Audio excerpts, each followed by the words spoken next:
Good morning. அப்புறம் நம்ம தமிழ்நாட்டில் என்ன நடக்குது? நம்ம ஊர் அரசியலில் புதுசாக கட்சி இணைப்பு விழாலாம் நடக்குது போல். நேற்று நிறைய நியூஸ் பார்த்தேன். நடக்கட்டும் நடக்கட்டும்.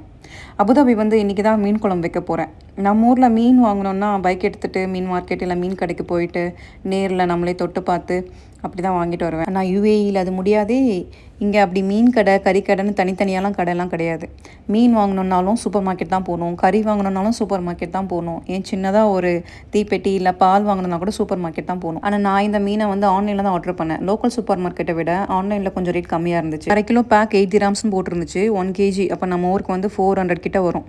குழம்புல போட மாங்காவும் ஆர்டர் பண்ணியிருந்தேன். எங்கள் அம்மா எப்போவும் மாங்காய் போட்டு மீன் குழம்பு வைப்பாங்க. அந்த மாங்காய் போட்ட மீன் குழம்புக்கு ஒரு தனி டேஸ்ட்டே இருக்குது. நம்ம எல்லாருக்குமே ஒரு கம்ஃபர்டபுளான ஃபுட் இருக்கும். எனக்கு ரொம்ப கம்ஃபர்ட் ஃபுட்டு மீன் குழம்பும் மீன் வறுவலும். நான் எப்போல்லாம் ரொம்ப நாள் ட்ரிப்பில் டூர் போயிட்டு வரணும் அடுத்த நாள் மீன் குழம்பும் மீன் வறுவலும் செஞ்சு தட்டு ஃபுல்லாக சோறு போட்டு குழம்பு ஊற்றி ஃபிஷ் ஃப்ரை வச்சு சாப்பிட்டாதான் மனசு திருப்தியாக சாட்டிஸ்ஃபைடாக இருக்கும். அப்படி ஒரு மீன் குழம்பு லவர் நான்.